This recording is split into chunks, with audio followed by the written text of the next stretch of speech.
Welcome to Partners in Health and Biz with your host, Wendy Meyeroff. Tune in every Saturday, 9 a.m. for great shows about obtaining and maintaining health, business, and finance. Learn from the experts here at pihradio.net. Call into the studio with your questions and comments, 347-945-7433. And now, broadcasting from the Partners in Health and Biz studio, here's Wendy. Hello again, folks. This is indeed Wendy Meyeroff, the Biz anchor of Partners in Health and Biz, and I thank again my partner, the Health and Wellness anchor, Gail Dixon. Today I have what may sound like a crazed idea for a guest in our storytelling, but it does offer, as you'll hear, fascinating options in healthcare, and not just the wellness side, but also what we want to tell professionals and caregivers.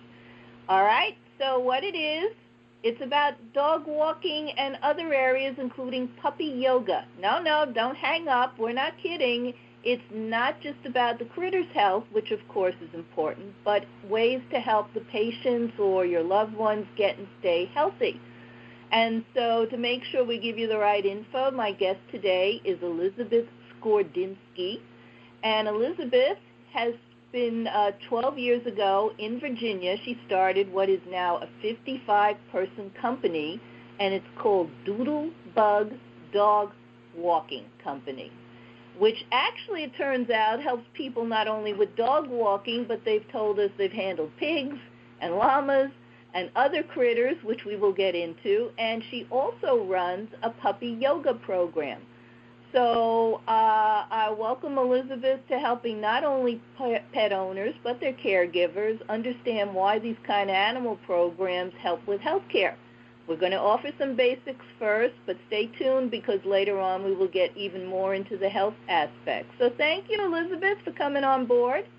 Oh, thank you so much, Wendy, for having me.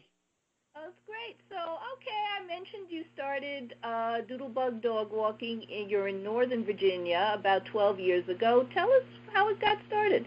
Yes, ma'am. Well, I started Doodlebug Dog Walker. I was working a corporate job, working 80 hours a week, was in the rat race of the D.C. metropolitan area, never saw my husband, never saw my own dog, and decided to be a Cinderella story from rags to not rags and walk a few dogs here and there, pursuing my passion, never realizing it would be huge, what it is now, top 5% in the nation, and literally just expanded and grew. My first hire was my mama, and it just grew from there. Thousands of dogs later and pigs and, like you said, all these other animals later. It started off as nothing and thinking it would just be a relaxing job, turned into a dog walking, air quote, empire, but a dog walking, fun, amazing company. Well, that's great. So you, as we mentioned, it's gone beyond your mama, and you have other people on staff. So what gets people to say, hey, I want to be a dog walker? What's the We usually have 4 or 5 different classifications for our team members. People usually are just leaving college and trying to find themselves. They don't want to get a real job, and so they think that they'll try dog walking. Usually those people stay with us for several years. Or retirees is a great demographic for our dog walking team members, that they want to still be active. They don't want to have something that's super stressful. They get to be outdoors, get air, get to hang out with fur babies. Stay-at-home moms is another great one. While their children are, at elementary school or high school or middle school, that they can still have a job and make a paycheck and doing something that they enjoy but are very close to their school if needed to be. And then we have other people that work, nights and weekends after their corporate jobs, if maybe they're trying to get out of debt, they want some supplemental income. So it runs the full gamut. One of our dog walkers was a doctor with a PhD, all the way to people who haven't graduated from high school. So it's a very diverse, intentionally very diverse staff. Team members. That's great. That's wonderful. So, when someone says, "Hey, I want to be a dog walker," what's some of the favorite stories that come in specifically about the dog walking? We'll get into llamas or whatever in a minute. But what about in the dog walking? What are some of the funniest things or the greatest rewards you've ever heard?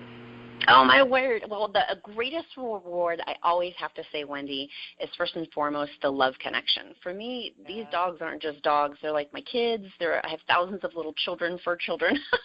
I love the love of the love. To me, it's a paycheck of the heart, really and truly. And that's what we look for with our team, is that truly that this is more than just a job, the loving part.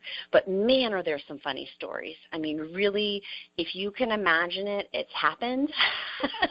It really, I walked in on people naked. I mean, it's just wild, zany stories. One guy was going to South America, and he had plants everywhere, and it was not plants. It turned out to be something else. It was, I mean, just wild stories. Plants, right? No. It was wild, very wild. So, yeah. And funny stories, I mean, I've fallen down before and gotten poop all on my face, dog poop on my face. I mean, just like it's just later on you just have to laugh. Or wrapped up in leashes, you just have to laugh sometimes. So, Well, that's very good. So, and throw in a story about an animal we don't think you talked about on, I think it's on your website, or Andrea sent it to me, things like pigs and llamas. How does this get into the whole thing? People surprisingly have lots of other critters. The pig was random. They literally live in a subdivision and have a pig in their basement. And we walked down, they're like, oh, would you like to meet Joe? I forget what the pig's name was. And I was sure would love to meet Joe. Joe is hundreds and hundreds of pound pig. It's a huge pig in someone's basement. Oh, my God. Yes, and so he's not the cute little piglet. No, he's not a little piglet. But we've had people who have geese, New Guinea geese, and so they have beautiful feathers, and they're outdoors, and you let them in their little gates and let them out of their gates. Those were fun, and they laid eggs. We've had hens before, so part of our tip that the clients gave us was you could take the fresh eggs if you'd like. That was a blast. We've done amazing fish. Fish, okay. My husband loves fish. Now, I know I read a veterinary site, and it talks about different kinds of fitness that the dog walker gets. And one of them got into mental health, and it's very interesting because you talked about retirees and older adults being part of your dog walking team. And I got to tell you, I miss having a poochie. I've been getting nuts, and it's been years since I had a dog because I grew up in Brooklyn, New York, and we had a nice home, and Fluffy, as she was known, could go out in the backyard, and the joy and the wonder, as you say, of having a pet, and if you're feeling lonely and whatever. And we moved, when I got married, we were in an apartment complex, and you could have a pooch, but we didn't have enough room. And then we moved down to Maryland, and we've been in places where, sorry, pets are not allowed. And so I've even said to my husband, I might go over to the ASPCA and volunteer, whether it's just cuddling a pet, even not walking them. So you must have heard about mental health issues and why people say, thank God I could join up with you. Tell me how you and I are not health professionals. I'm in medical communications, and you're the dog walker. I don't know if you have a nursing background or something like that, but even without it, we've heard stories, right? Yes, and there's a reason why during natural disasters they bring animals, they fly animals in as wellness pets and help pets for emotional support. It's because they are so emotionally supportive. Literally, you can say anything to it, it doesn't talk back to you. It cuddles you with this. They lick you, something like that. Meow if it's a different kind of pet. Yes. The mental health component of it is it's hard to be in a bad mood around an animal, really. I mean, most of the dogs are so sweet and loving that really all they want from you is your love and to be walked and, to be cuddled on and brushed, and having that physical connection I do think is also important for mental health, of being able, the tactileness of like petting the fur and looking into their eyes. And young dogs to old dogs, the common thread through it all is love. And what a beautiful thing to help uplift if there is some mental wellness, there's some clarity going on with there of having that uplifting nature. But truly also the other mental health and wellness component is walking is so good. Yeah. I mean, that 30 minutes is so good for our inner systems of lifting up our endorphins naturally, and doing that all day, of doing 3, 4, 5, 6 dog walks in a day or more. At one point, Really? my highest, I've walked 20 dog walks in one day. That was my highest. But that really just lifts up the endorphins of it. It's really hard to have a bad day when you're walking that much. Unless it's raining, like torrential downpours. That can kind of be somewhat challenging. But most days being outside. And then the fresh air component, too, of literally getting that vitamin D from the sunshine, getting fresh air, being outdoors. That, for a lot of personality styles, not being confined in an office setting is naturally lending to what their inner calling is, so to speak. At least it was for me. If I'm not meant to be behind, 4 walls, I'm meant to be out and moving, and that has been super, super helpful. So it's very hard to be in a depressed state usually when you're around animals, because literally they want you to love them, right? And you get that unconditional love in return, and that's a beautiful thing. I mean, really, the paycheck of the heart I go back to of I cannot quantify how amazing that is once you earn their trust. It does take some trust building, and that's a skill in itself. But once you earn their trust, and really, it's so sweet. Yeah, and we had 3 dogs in the family. Now 2 I knew. 1 came in after my parents moved. My sister and I had both headed off from outside home.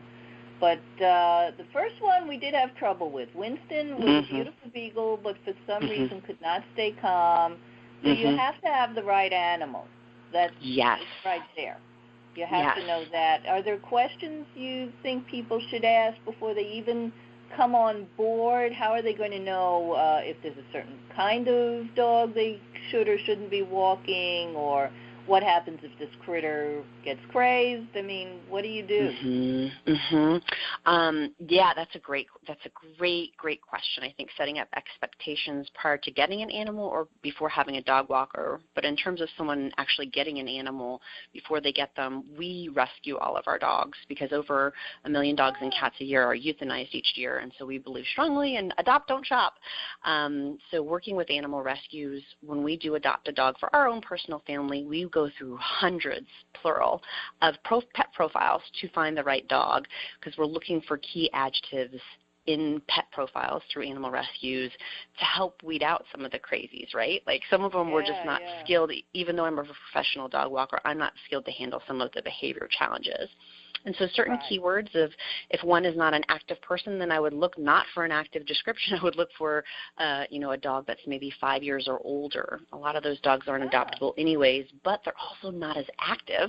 You don't have to walk them quite as much. You don't need to give them an hour-long walk every day. Maybe walking them for 15, 20 minutes a day will make them super happy. So different labelings within the adjectives of animal rescue postings is super helpful.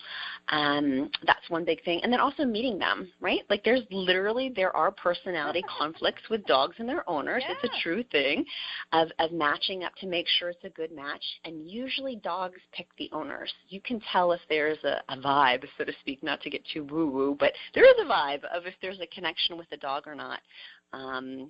You can see physically, it's all through physical cues if they connect or not. In terms of getting a dog walker, would you like me to talk a little bit about that aspect of it, or? How do you make sure that you're going to get along with this dog walker? This person will be as loving to your Poochie as, because you know that Fluffy, which was our second dog, and that's the one we had for 13 years, to poor baby finally went. And how do I know you'll take care of Fluffy the way I would take care of her, especially, if I'm talking to seniors or I'm talking to people with disabilities, youngsters, and you can't be going out and walking the dog as aggressively. Maybe you used to, but you can't anymore, or you never really could. How do I know you're going to take such good care of my beloved? Oh, I love that question, Wendy. I love that question.